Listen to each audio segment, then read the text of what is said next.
Minister of Industry and Commerce, Dr. Mike Iman, and other ministers here present.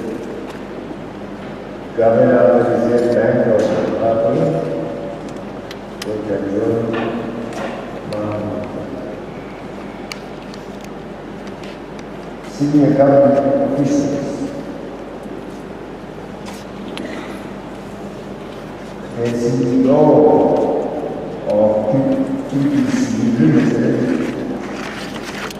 Mr. Lasso, and the executive management team, captains of industry and commerce, distinguished guests, ladies and gentlemen, congratulations. I feel very honored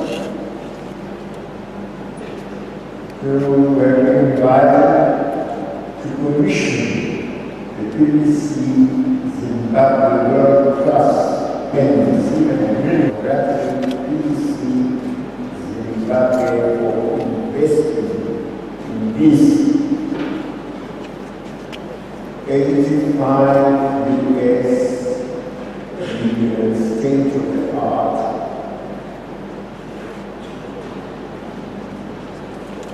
US $85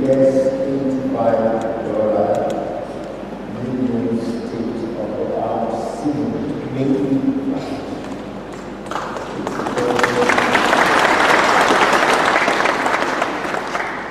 I am relying on that PCC plant, the newest, among the largest in the country, uses the newest and exceptional technology.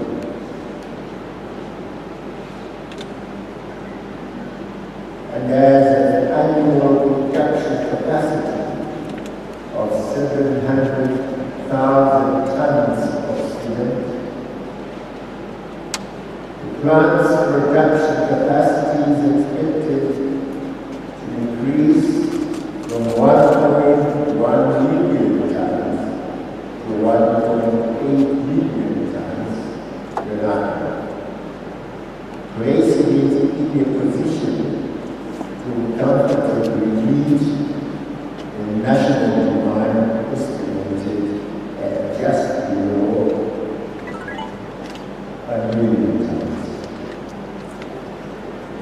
The new plant will create 87 additional jobs, bringing the total employment of the company to over 400 permanent workers. PCC's ability to create employment is indeed in line with the objectives of the Zimbabwean agenda for sustainable socio-economic transformation, ZimASA, and the 10-point plan. We seek to grow the economy, accelerate wealth creation, achieve sustainable development and social equity through empowerment and employment creation. Take-home plan. Equal to take-home balance. I am aware that besides this arrival plant, PCC Zimbabwe has 2 other plants in Rwanda. The cement company has in fact provided various construction products and solutions for the arrival,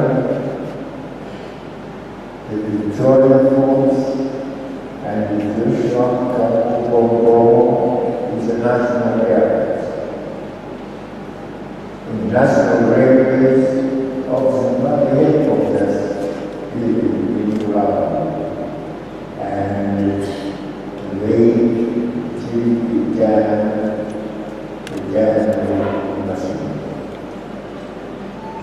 It is pleasing to know that a number of local companies were contracted to work on these construction projects. Ladies and gentlemen, PCC Zimbabwe maintains primary focus on everyone's safety and protection. We are happy to learn that no deaths or even injuries occurred during the construction of this plant.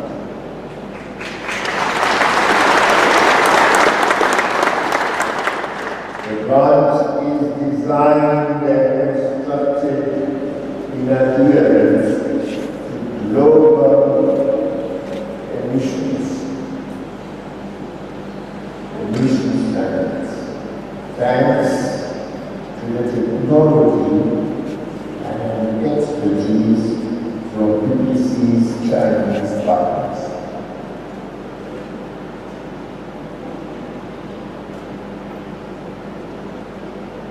Government notes with satisfaction that in 2012, PCC's Zimbabwe complied with the $1 per cent indigenous shareholding requirements of the indigenization and empowered citizens.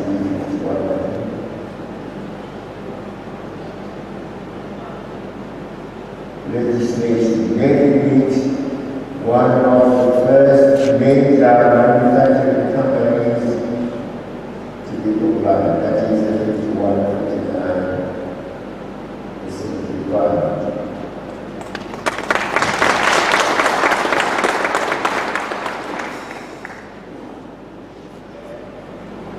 By so doing, PCC Zimbabwe has demonstrated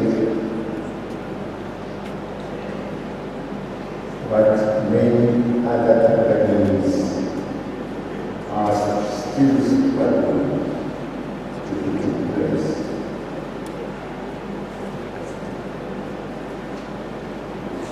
And it has demonstrated also that indigenization and empowerment philosophy is no hindrance to foreign investment, but instead policy guarantees the security of such investment. In this regard, it is important to note that in its indigenization and implementation plan, PCC Zimbabwe has allocated 10% equity to the community share ownership trust, whose beneficiaries are the Rwanda and the rural citizens. Furthermore, an employee share ownership trust with a total shareholding of 9.7% equity has been established. A consortium of indigenous Zimbabweans has acquired 4.9% equity in the company, while the National Indigenization and Economic Empowerment Fund has a shareholding of 9.7%. I'm also informed that the company contributed $3 million to the community share ownership trust, which has been shared between Umbuza and one of community share ownership, trust, respectively.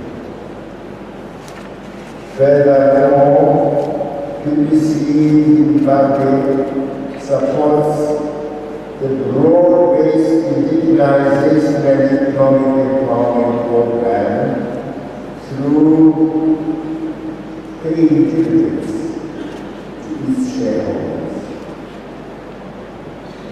Community share ownership trust received $200,000 in dividends in 2016 alone.